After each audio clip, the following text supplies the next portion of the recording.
It's time for RealAg Radio on Rural Radio Channel 147 on Sirius XM.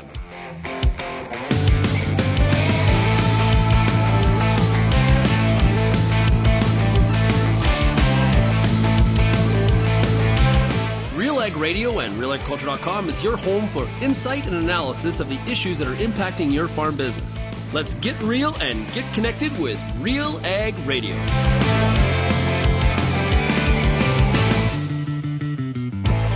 Welcome to RealAg Radio here on Rural Radio 147, Sirius XM. Shaun Haney, your host here on this Monday edition of the show. Hey, thanks so much, everybody, for making RealAg Radio and Rural Radio 147 a big part of your work day. It is great to have you here, as well as everybody that is listening on the RealAg Radio podcast as well, or maybe you're watching on YouTube. We frequently now have a video version of this show on YouTube that you can check out if you want to watch instead of just listen. It's Agronomic Monday here today. So this is a really awesome time of the year because we've got stuff happening in fields really across the country and varying degrees of good things, challenges, some people would even say bad things depending on where you are.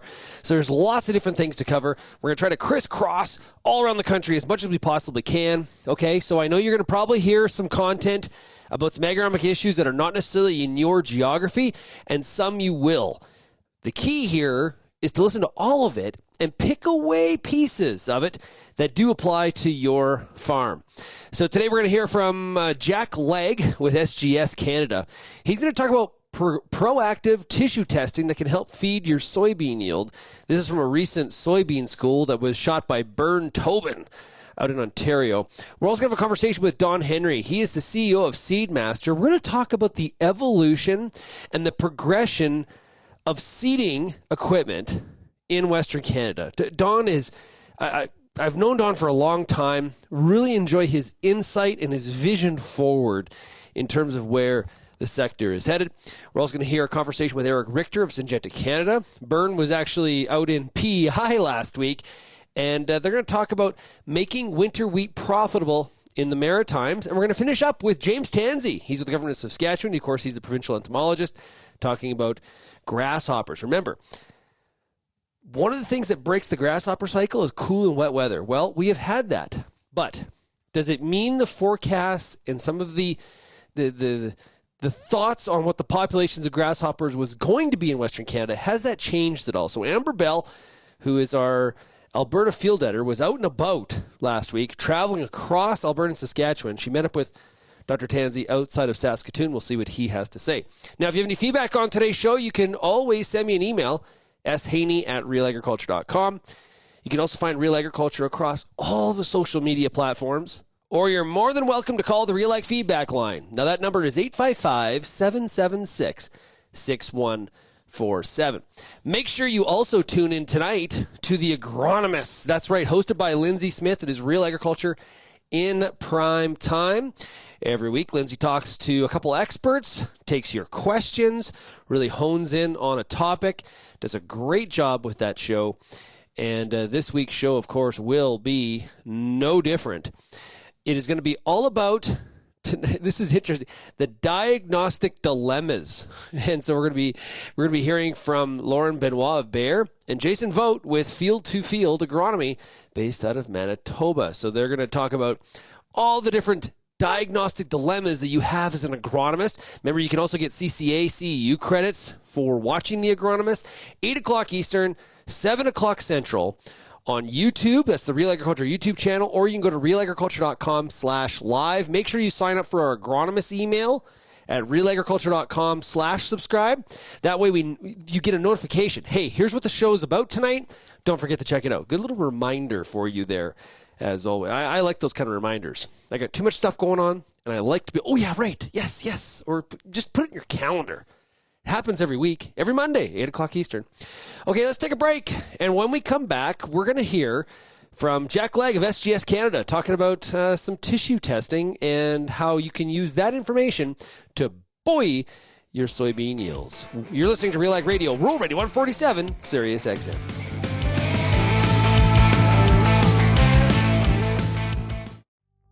Choose Viatude fungicide and unleash best-in-class sclerotinia protection in canola and premium protection against white mold in soybeans. Viatude contains a powerful premix of Onmira Active and prothioconazole. This unique combo delivers high-performance disease control, crop safety, mix compatibility, resistance management, and advanced mobility for excellent coverage and superior plant protection. Choose Viatude fungicide for stronger, more vigorous crops. I get to spend every day talking to farmers in the ag industry through RealAgriculture.com and RealAg Radio. But nothing is more fun than speaking to an audience live and in person. If you're planning an ag event, book a Real Agriculture speaker to make it a successful and memorable experience. Email shaney@realagriculture.com and you can book myself or any other Real Ag personality to speak at your event. Bring your audience all the fun, insight, and energy of Real Agriculture. Peter Johnson at Wheat Pete, RealAgriculture.com, and what an opportunity! Oh my gosh! You think you can't grow better wheat? You are absolutely wrong. We're going to show you how to strive for those record wheat yields that they get in the UK and in New Zealand. You can grow 150 bushel wheat. I'll show you how. Catch Wheat Pete's Word every Wednesday on RealAgriculture.com or download the podcast on iTunes or Spotify.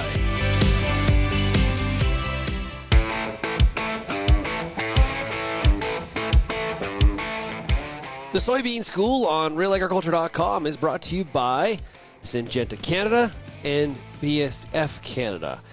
And speaking of the Soybean School, we're going to hear right now a recent episode where Bern Tobin of Real Agriculture had a chance to catch up with Jack Legg. He's with SGS Canada. They talked about the power of tissue testing and how some of that information, when we're talking about soybeans, can really maybe help you think about where you need to go with some foliar application and how that can lead to boosting some yields.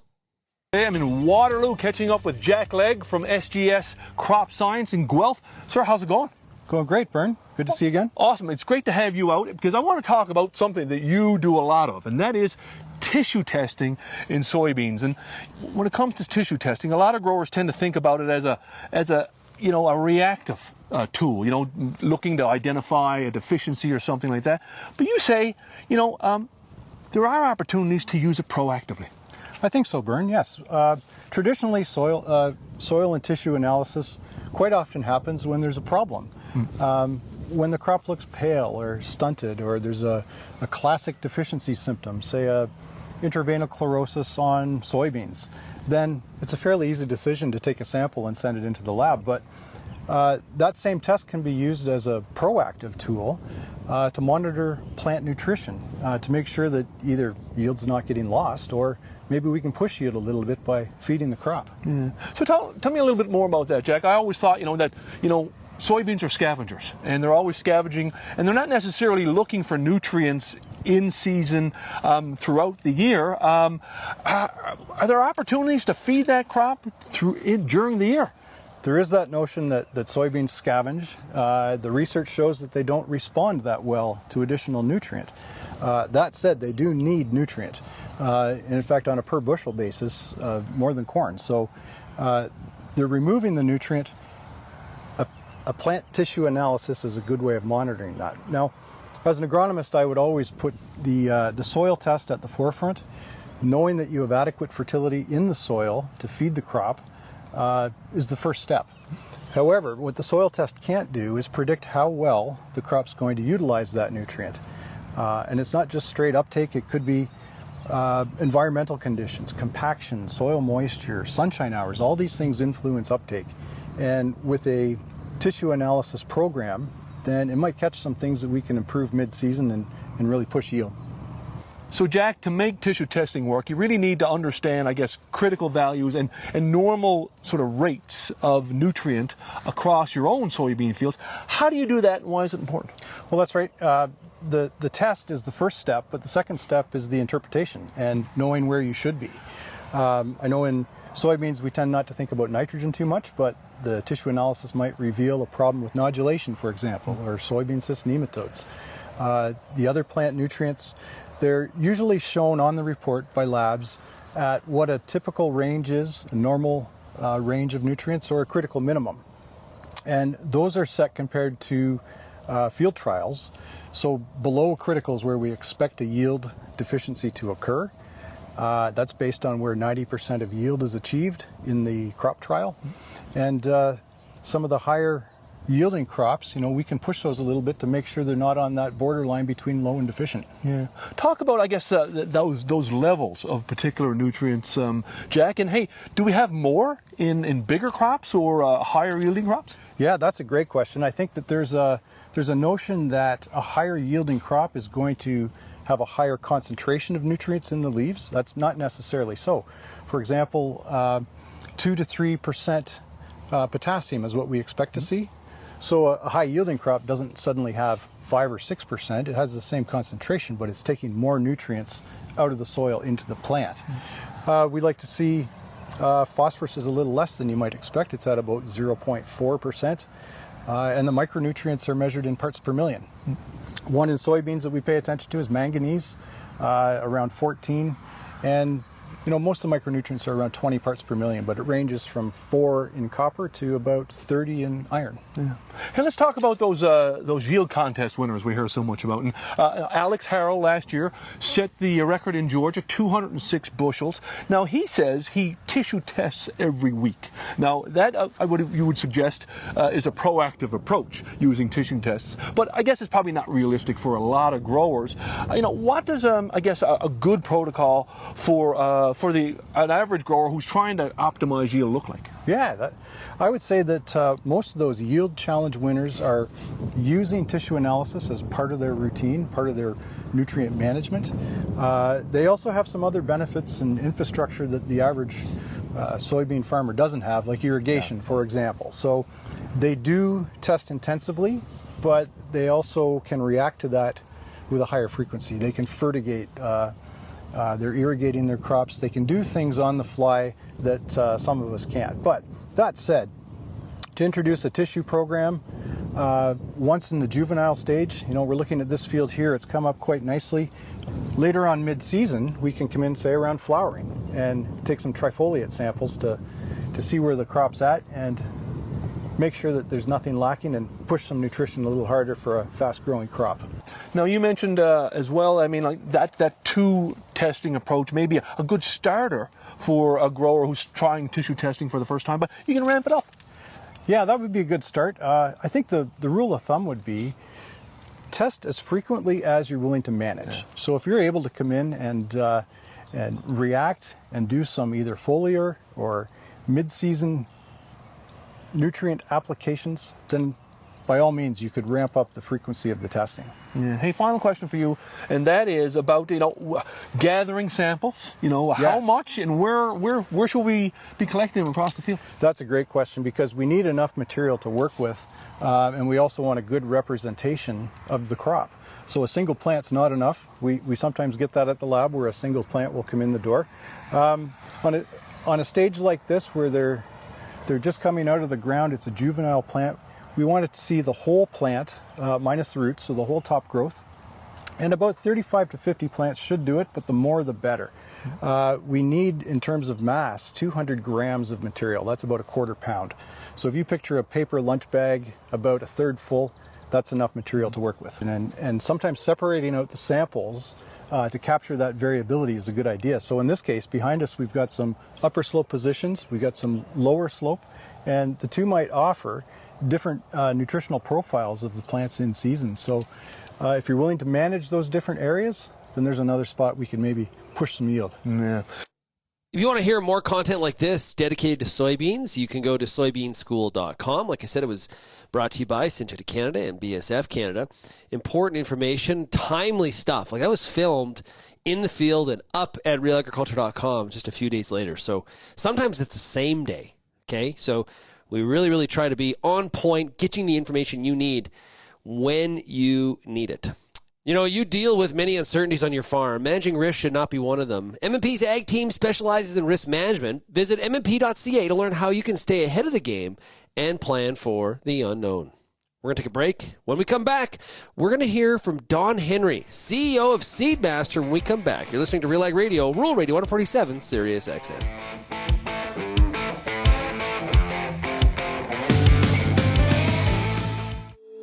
If you're involved in the agriculture industry, it's important to stay informed on all the latest issues affecting your business. At RealAgriculture.com, we offer fast, reliable news, information, and insights to help you keep on top of all of the latest in Canadian agriculture. Visit RealAgriculture.com and sign up for our free daily newsletter covering everything from news, agronomy, animal agriculture, and much more. Visit RealAgriculture.com/subscribe today.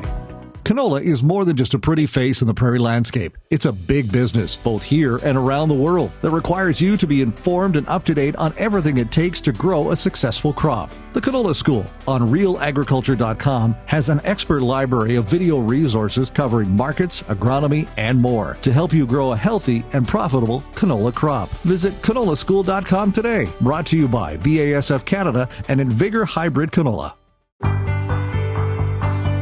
It's summertime, and you've got a lot of important decisions to make when it comes to your corn crop.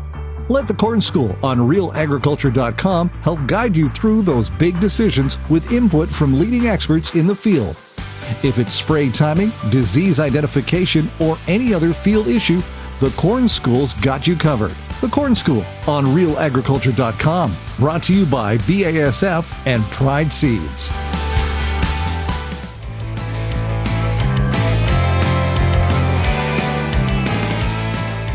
Zone Bin Logic is a grain monitoring solution designed to transform the way growers manage their grain storage.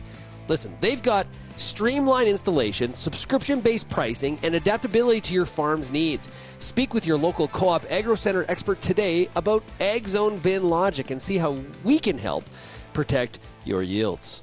Joined right now by, honestly, an old friend. It is Don Henry. He is the CEO of Seedmaster. Hey, Don, how are you doing? Hey, we're doing great. You know, the conditions in Western Canada are awesome. Everything's green and lush. Most areas have had significant amount of rainfall, maybe a little bit too much in some spots, but boy, the spring's been awesome. Also need the wind to quit blowing for people that are, I know you don't have spraying equipment, but people are frustrated with spraying. Yeah, no, my family farms as well. And, you know, it's the same old story. Get up at 4 o'clock to spray and be done by 6 because it got too windy, you know, and it is very frustrating, but that'll change. That's, you know, typical spring. And for you, Southern Alberta, and us in Southern Saskatchewan, that happens, and it'll come around. We'll get it done, and we got a great start out there. Yeah. Don, I like chatting with you about this kind of stuff because, you know, you've been in this game of figuring out how to put seed in the ground and in better and more productive ways your whole career.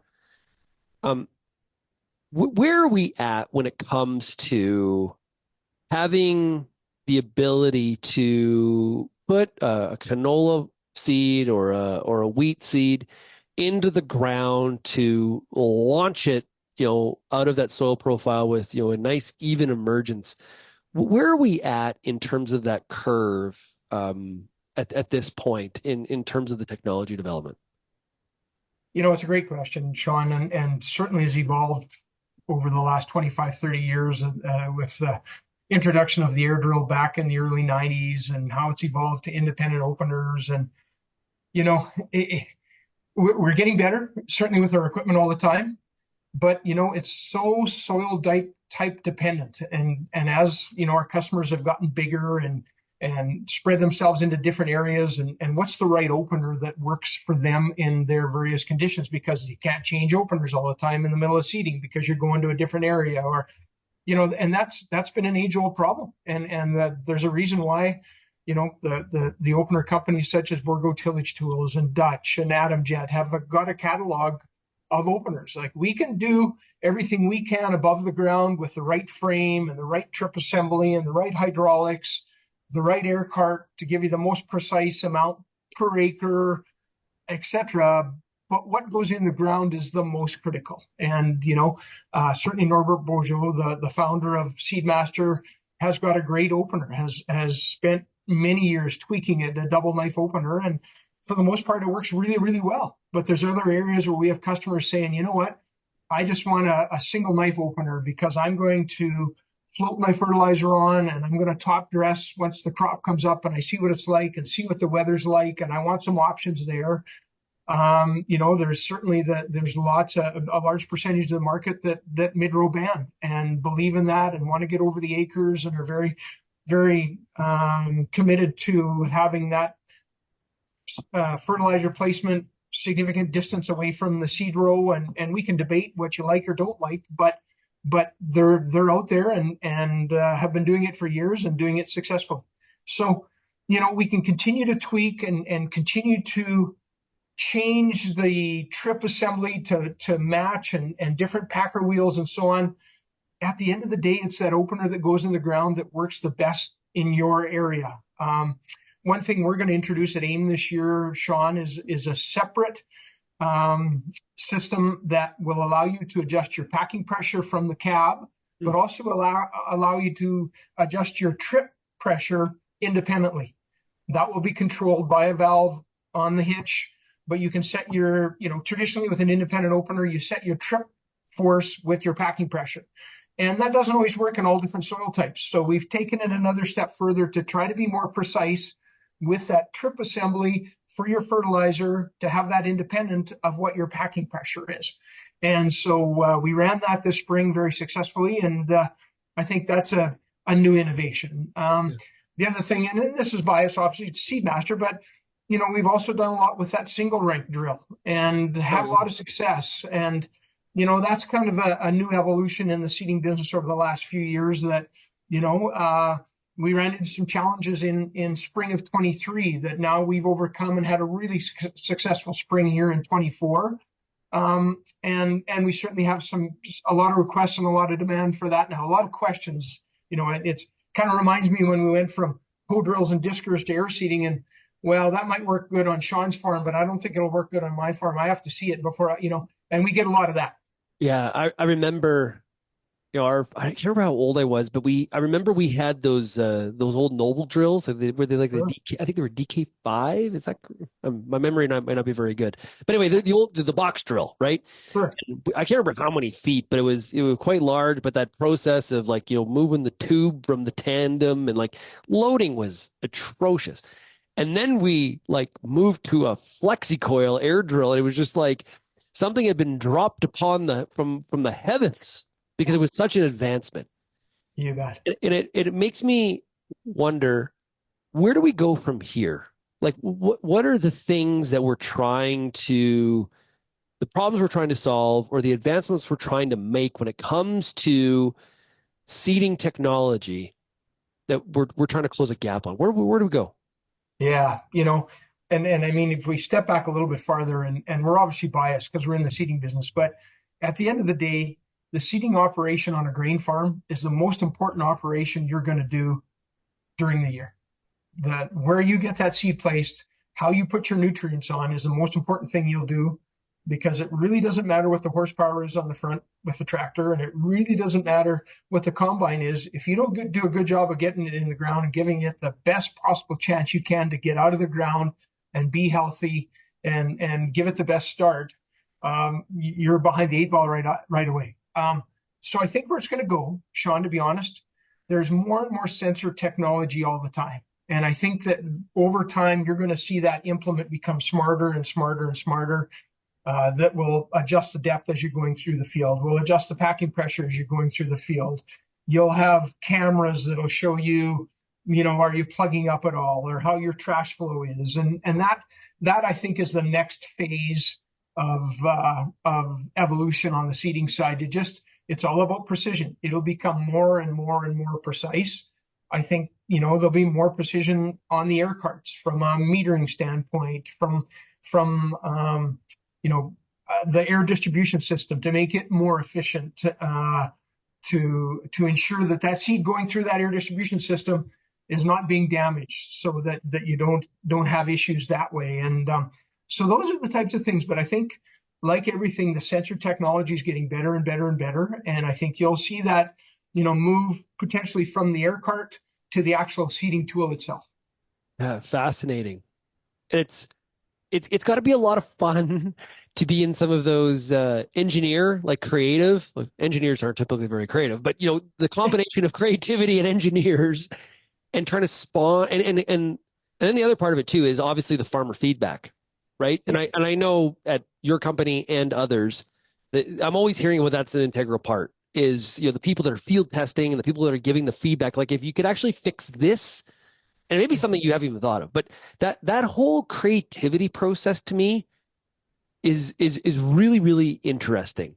Like because it's making decisions on product design that could have massive impacts on that crop's ability to get out of the ground as quick and as evenly as possible. And we know if we do that, we're staying on that optimum yield curve. The more uneven the emergence, and the more, the varied it is, we're pulling back off that curve. And so the more we can stay on that curve, at least from this component of the growing process, we're doing some really, really impactful stuff. So it's got to be interesting to be a fly on the wall in those meetings. Yeah, that's probably the highlight of my career, is being involved in those meetings and getting the customer feedback, taking that to our engineering meetings and combining that with the, and most of the engineers that we have are farmers as well. So they come with their own ideas, and then they've got the technical ability to take the ideas that either they have, we have, our customers have, and put it into the field and try it and make it work. So that's been a blast through my career with the number of companies I've been with. There's just some really smart people out there with some really good ideas, and then technically we can take it with our engineering staff and make it happen and get to the field with it. And that's a blast. You sincerely would enjoy those meetings. Yeah, one of the things we didn't talk about, and we'll talk about it to wrap up here, but you haven't mentioned like autonomy. You mentioned sensors and and that kind of precision component of it from a decision making, but you never mentioned autonomy. Has that hype cycle kind of slowed down a little bit? That's a great question. I think you can look at John Deere and say they've got some tractors running autonomously now on tillage. I think it's their 8R tractor lineup that will run autonomously. Definitely it's in our minds. Is it the bulk of the market or the largest portion of the market today? No, it isn't. So we're still focused on doing what we're doing. But I think when you talk about those sensors and you talk about putting those on the implement and making the implement smarter, that goes hand in hand with autonomy as well. Think about, you've got a tractor that's running autonomously, you're pulling a drill in the field, and we can talk about the mapping, and you can make it turn in the right spot and go around bush and go around sloughs, and we can do that. But does a tractor know when it's starting to plug up? Like, think about that, oh, there's a wheel well that's got a bunch of straw in, or the implement's got to be able to tell that tractor or tell the operating system that, we got a problem here. We got to stop because we're plugging up, and we got to let the owner know, or the guy that's operating it, that, hey, I need your help. I plugged up. And so Don, that was one of our biggest takeaways from the Agritechnica 2023 edition. And it was day one, first interview. We stopped at the Kloss booth. Okay. And a guy explained it to me exactly this way from Kloss, is that in historically the brains have been in the tractor. Exactly. Okay? It's been an operator. Visually, just they're controlling the implement. That's where that's the center. In the area of autonomy, the brains move from the tractor. The brains are now in the implement. And that connects to the sensors and things that you were talking about, telling the tractor speed up, slow down, lift, do all this kind of stuff. That's where the brains are. It's actually in the implement, which is a complete change from where it historically has been. Exactly. Bang on. Yeah, you got that. And obviously Kloss is on top of that as well. And that's where it's got to be. If you're going to do a decent job, that tractor can keep going up and down the field, but the whole drill might be absolutely plugged. They drove through the edge of a slough and got a bunch of cattails, and it could be totally plugged. But like you said, the operator's not there watching, knowing that he's got to lift up and pull around and come back in again. And I think autonomous, absolutely. In the future, going to happen. I think, again, not to just talk about Deere, but I think at Commodity Classic with their big 4-wheel drive or big tractors that they put out, they're all autonomous ready. And so it's a matter of time, but we have to get on the horse and make sure that we're developing the implement that's going to work behind that tractor and work effectively. Tillage is one thing. Putting the seed in the ground is totally another, and but the technology is there. It'll get there, and of course the cost keeps coming down, and the technology continues to improve, and that's the exciting new venture, I think. Yeah, awesome stuff. Very, very. It's a very fascinating future, indeed, in the seed equipment space. Hey, Don, thanks a lot for joining us here today. Really appreciate it. Yeah, thanks for your time, Shaun. It's always great to talk to you. When we come back here on RealAg Radio on Agronomic Monday, we're going to hear from Richter of Syngenta Canada out in Prince Edward Island. Bern Tobin of RealAgriculture had a chance to visit him, talking about wheat on the island. You're listening to RealAg Radio, Rural Radio 147.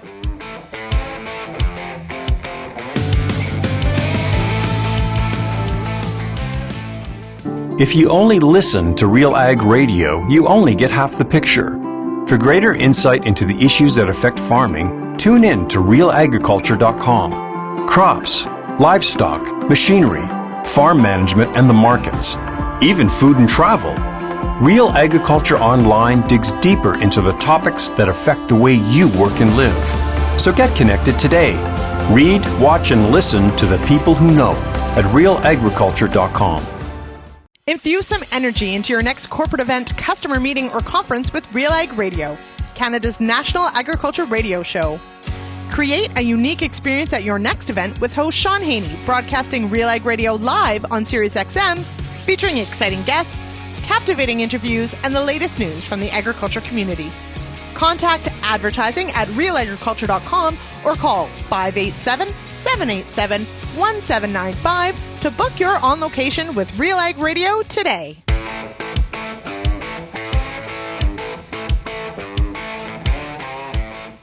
We do a great job at realagriculture.com with our agronomy schools, and you heard earlier a soybean school. We also do a wheat school, and it is brought to you by Alberta Grain, C&M Seeds, and Syngenta Canada. And the wheat school has a lot of information for wheat farmers in Western Canada, Central Canada, Eastern Canada. Got a lot of fans in the U.S. as well that love those agronomic videos. Well, last week, Bern Tobin, he's from Newfoundland, and he doesn't make it back to the Maritimes very often, but he did make it back to PEI this week. Yes, that's right. And listen, when I think of PEI, I think of potatoes. I'll just tell you that. That's the branding. And most farmers would probably say, hey, that's success. That's what it's supposed to be or should be or what they want it to be. There's also this other crop they grow there. It's called wheat. Yes, wheat. And Bern Tobin met up with Richter out of the PEI region, and they chatted about how there's an opportunity to make some money with wheat when you're thinking about Prince Edward Island. Here's that conversation. We're talking about making cereals profitable in the Maritimes, and who better to talk to than Richter from Syngenta. Eric, how's it going? Very good. Thanks, Bern. Really glad to have you. Look forward to talking with you about how to make winter wheat profitable on PEI. Yeah, now you and I have talked a lot over the years. We've had a lot of conversations when you were in Ontario. You're now here in PEI. How long have you been here? I started full-time with Syngenta in September of 2018. How time flies when you're having fun. 18. Now here, tell me what this wheat crop, winter wheat, looked like in PEI and in the Maritimes when you came down this way. It was interesting when it came in 18. There had been growers growing winter wheat, not necessarily on a consistent basis. We had some winter survival problems, but in general it was still a relatively new crop for a large number of our growers. And yields, although maybe profitable, were a little disappointing in that 1.5 to 1.7518 metric ton per acre. Yeah. Now, 2024, fast forward 6 years. What's the state of the winter wheat crop now? I'm hearing good things. So we've increased acres. We're up probably into the mid 20,000 acres on the island. 25,000 acres, and yields in about five seasons have increased, I'll say about 30%, about a metric ton per acre. Wow. And the growers that are working at their wheat production system are definitely growing a solid crop, and it's contributing to the bottom line. Yeah. Now, average bushels per acre might be in the mid 80s, somewhere around there. Yeah, mid 80s, touching 90. Wow. There's a few that are above that, but we're just trying to move the entire group along that curve. Yeah. Now, there's a lot of factors that go into that success. Eric, I want to talk about them. And first of all, let's talk about the YEN, Yield Enhancement Network. We've got one in Ontario, a lot of growers involved. The first YEN started here. That's correct. Credit to Aaron Mills at Canada and the Atlantic Grains Council. They started YEN, Yield Enhancement Network, in 2019. That was the first time that they had pulled growers together and encouraged them to participate. And essentially it is a yield contest, but there is an obligation for the grower to share their production practices. And it has been really quite interesting. I think one of the things is it's peer-to-peer or shared learning, but it also sets it up where the grower can believe or see what's possible. Right. And it's certainly been a great benefit to cereal production on the island. Now, you've had all hands on deck, lots of research scientists and extension specialists involved in this. That's right. When we started on this journey, we brought wheat peat down. Sonny Murray was involved with as the crops rep in Nova Scotia. We had used other experts in the industry and the retailers included, so it was truly a team effort to pull together and see what we could do to help the growers grow a better cereal crop. Now, growing a better cereal crop also includes, a toolbox. Yes. And now Syngenta has got a pretty full toolbox these days, and I think that's made a contribution as well. It has. I mean, as I said, had the opportunity to relocate to Prince Edward Island, and shortly thereafter Syngenta introduced the Miravis brand products. Included in there, of course, was Miravis Ace, our key fungicide applied at the T3 stage, and also we introduced Miravis Neo, and we had Quilt. We originally had Trivapro and our growth regulator, which is called Modus. Very critical in this what we call our Syngenta stacked program for cereals. So important to protect the crop, right? Absolutely. Green is gold. Green is your friend. I've heard some growers, talk a little bit about, the fact that their crop had died from drought. And after doing a bit of work on PEI, what was interesting is, in most cases, it was either a combination of disease or fertility or lacking thereof, or as I say, a combination of disease and fertility. But when we bring the system together, that's when the true magic happens. Yeah. Now, you've got a PGR there as well. Yes. I'm assuming with bigger yields, bigger plants, bigger biomass, you need to make that plant stand.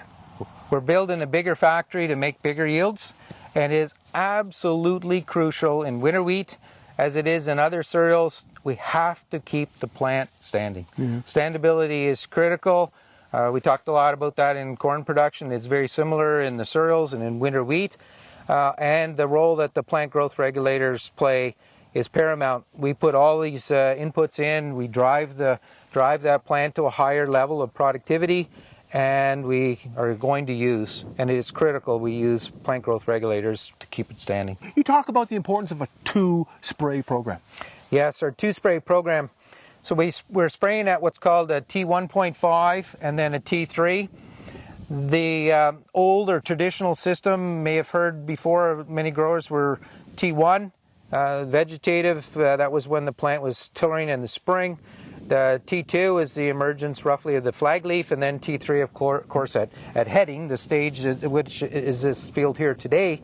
But that T1, T2 and T3 was practiced even here on the island in Nova Scotia. There were growers in the 80s that did the 3-spray program. But what we tried to introduce to the growers was somewhat of a compromise, but we're putting in the T1.5 stage, we're putting the herbicide, the fungicide, and the growth regulator as a tank mix together. Very critical staging. We're getting it just as the plant starts to elongate, and then we follow with as Peter said, you're not a serious wheat grower if you're not spraying at T3. At T3, we do the Miravis Ace. So those are the 2 times, and that's the 2-spray program. Now, what does the whole package bring to a grower? You mentioned, it's crop protection. It is, keeping that factory working through grain-fill. What we're trying to do, one, help the grower grow a better crop. That can mean a whole bunch of different things to different growers. But I believe at the end of the day, we're trying to make sure that the winter wheat crop is profitable. So in there, of course, is the grain that we harvest and sell. Not only is it the increased yield, as they say, 30% or a metric ton per acre, but we also have higher quality. We also produce more straw, about the same, almost a metric ton per acre, and there's a bit of straw moves off the island to Nova Scotia for bedding and particularly the dairy industry. But we keep cereals in the rotation. And from a diversity, crop diversity, soil health, those are also important things. But the last thing I wanted to mention was we are driving yields higher with some fertility. It's not a crazy amounts. We're working with growers roughly about 30 additional units of nitrogen as an example. And we're showing by keeping the plant greener, healthier, longer, we're also improving fertilizer efficiency. So it is bringing a whole host of things. At the end of the day, we're helping them grow a better crop, put more money in their pocket, and the stack cereal program seems to be working. Final question for you, and that is, you've been here about 6 years. Give me look forward another 5 years, where this crop has gone in the last 5 or 6 years. Where might it go in the future? What's the ceiling? Well, what's the ceiling? I think the N, going back to the N and the success it's had, we've had growers with documented measured yields in that 4 metric ton per acre. And so is the program in Ontario. So can we get to 4 metric ton? Absolutely. Can we do that on the majority of the acres? I believe so. It will take some work, but we're looking at things, again, like helping growers monitor the density of their stand. So this is an awesome field. Peter would be proud of the grower. In terms of where we are, we got 60 heads or more per square foot. That's one of those magic sort of benchmarks. Can we get to 80 heads per square foot? And those are things we're going to try. It's little incremental steps, but 4 metric ton and beyond, Bern, that's where we want to go for it. If you want to hear more great Wheat School content, go to wheatschool.com. Like I said, brought to you by C&M Seeds, Syngenta Canada, and Alberta Grains. Okay, when we come back on RealAg Radio, we're going to continue here with Agronomic Monday, and we're going to find out what Dr. James Tansey, he's a provincial entomologist in Saskatchewan, what he has to say about the amount of grasshoppers we could or could not be having to deal with here in 2024.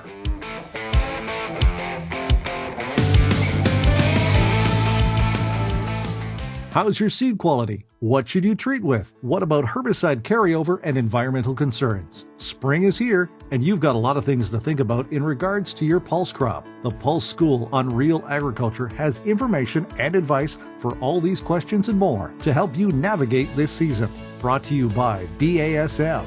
Pulse School episodes are available at pulseschool.com, realagriculture.com, or as a podcast on your favorite streaming service. Download the latest episode today. I'm Lindsay Smith from RealAgriculture.com. Join me Monday nights for The Agronomist, a 1-hour live and interactive show broadcast across YouTube, Facebook, and X. Monday nights at 8 p.m. Eastern, I host expert agronomists from all over the country to give you answers to some of the toughest agronomic questions. Join us live or catch the replay Tuesday morning. That's The Agronomist with me, Lindsay Smith, Monday nights live at 8 p.m. Eastern.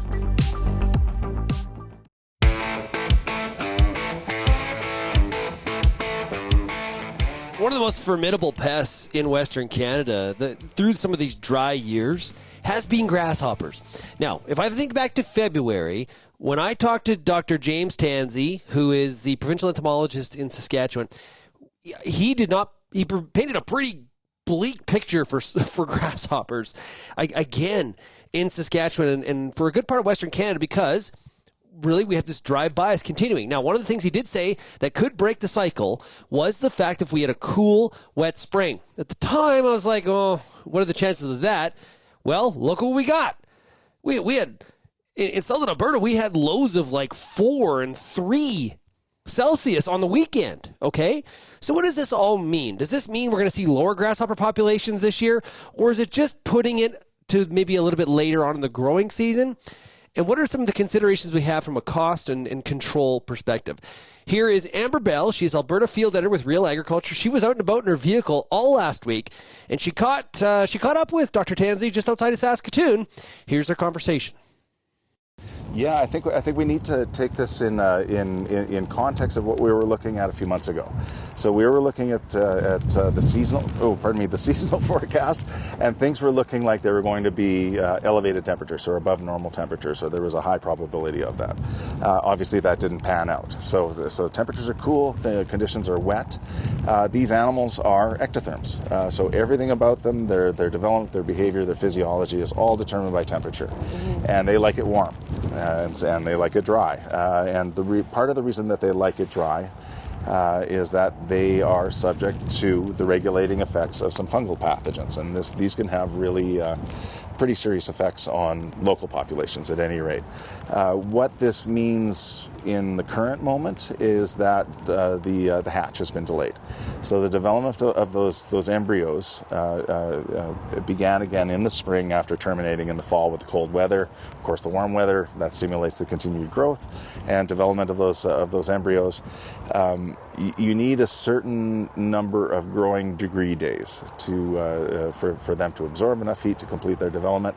We're just arriving there right now. So we are seeing some emergence, and we are seeing some emergence of even damaging populations of nymphs, despite the cool, wet weather. So, judging by the oviposition index that was developed by Ag Canada, we are looking at a lot of eggs that went into the soil last year, and the possibility of some pretty serious hatches this spring. This cool, wet weather will continue to delay them, can slow down their activity.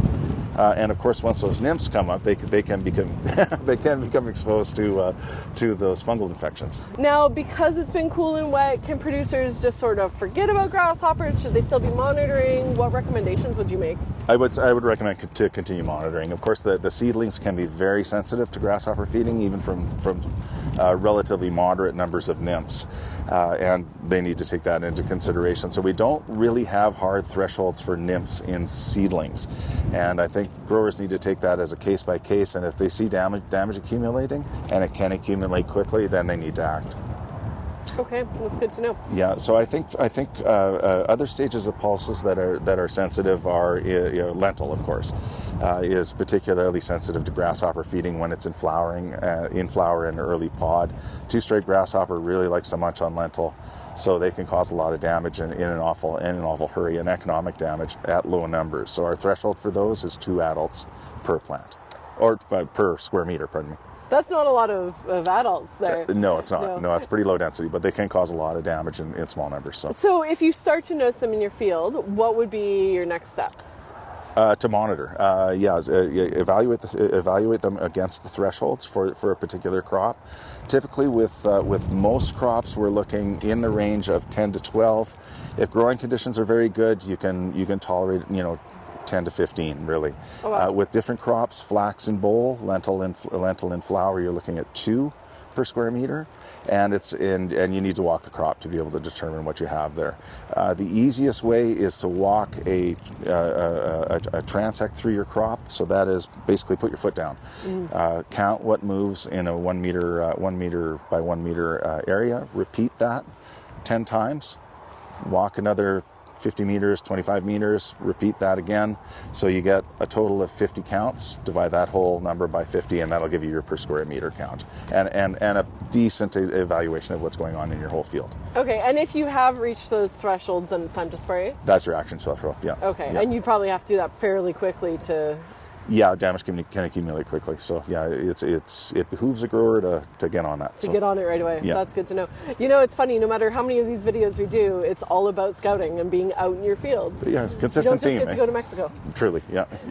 Okay, so are there certain stages in the pulse growth cycle that are more susceptible to grasshopper damage? Of course, yeah, and as we mentioned before, seedling crops are particularly sensitive. Damage to cotyledons, of course, can really be detrimental to the growth of plants. So that can coordinate well with the emergence of nymph grasshoppers, or grasshopper nymphs. So yeah, evaluate those on a case by case again.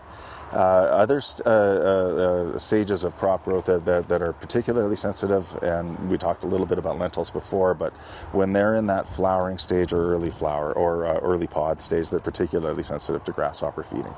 And you need to have a low threshold for them, and that's once again 2 per square meter. An important consideration too is that we've got 4 primary pest species in the province.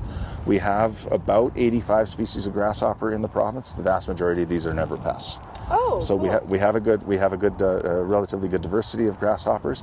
You mentioned before the speckled rangeland grasshopper that you've been seeing with the red wings in the spring, not a pest. So yeah, if it has colored wings, or if it's a noisy flyer, or a chirper, or a caller, or has long antennae, not a pest. Then they just look pretty. Yeah, good. Bird food. Yeah, or gopher food, as the case may be. Once again, we have 85 species of grasshopper in the province. The vast majority of these are not damaging. So we do have 4 kind of, repeat offenders, as it were. So why this is important is they have different host preferences. So we have a couple that are considered ambivorous, so that is ambivalent about what they feed on. So two-striped migratory grasshopper and Packard's grasshopper are both considered to be ambivorous, although they still demonstrate preferences for different plants. But a good rule is, that they will consume most crops. Then can be problematic in a number of different settings. Two-striped grasshopper tends to prefer broadleaf plants, less of a cereal problem, although they can be damaging in cereal as well. So they don't do as well on grasses, but they can be a problem in cereal crops. Cereal crops are a favorite of clearwing grasshopper, which is a relatively smaller grasshopper. A couple of the species that we talked about, two-stripe and Packards, those are some of those girls are pretty big, 1.5 inches plus, right? The females are larger than the males. In the case of migratory, that's about 1.2 inches, 1.1 inches. Clearwing, about 1 inch. So relatively smaller, about half the size of a two-striped grasshopper as an adult, but they make up for it in appetite and numbers. But they really love cereals. Why that's important to pulse growers is, and I recommend the viewers take a look at our identification webinar on our ministry website, and I can provide you the URL for that. They're relatively easy to identify. Look for a camouflage pattern on the hind wing. They don't like pulses very much, and so you can see them in relatively high numbers in non-host settings where they're just basking. They're not actually feeding on that crop. Okay. So that will color your control decisions. So it'd be one you don't have to worry about so much. Yeah, if you have a pulse next to a cereal crop, then you might have some problems. Yeah, you want to address that, but yeah. That was Dr. James Tansey in a field outside of Saskatoon, very windy and rainy, which kind of describes a lot of the conditions we are seeing in major parts of the province. So a great report there from Amber Bell. Of course, that and more is going up at RealAgriculture.com. So we produce a tremendous amount of crop schools that you can check out. That one is for a pulse school. You can find it at pulseschool.com, like wheat schools at wheatschool.com, and so on and so forth across all the different major crop types. So please check that out. If you have any feedback on today's show, we got a lot of agronomic stuff happening across the country. So if you have an agronomic issue maybe you're dealing with and you want to have us maybe find the expert and get the information out, that's one thing you could do. Or maybe you got an opinion on something. You can send me an email, shaney@realagriculture.com. You also can, of course, find Real Agriculture across all the different social media platforms. You're also more than welcome to call the RealAg feedback line. Now, that number is 855-776-6147. Tomorrow I will be in Regina, at Canada's Farm Show. Looking forward to that. I speak at 10 in the morning. So if you are there, please come to the launch pad area. I'll be speaking about some of the big issues that you need to be considering that are things that are impacting your farm business, things we talk about on this show and more. So please come say hello, come watch the presentation, ask some questions. Looking forward to that. Thanks everybody for getting real and getting connected with RealAg Radio. And we'll of course chat again tomorrow. Thanks everybody.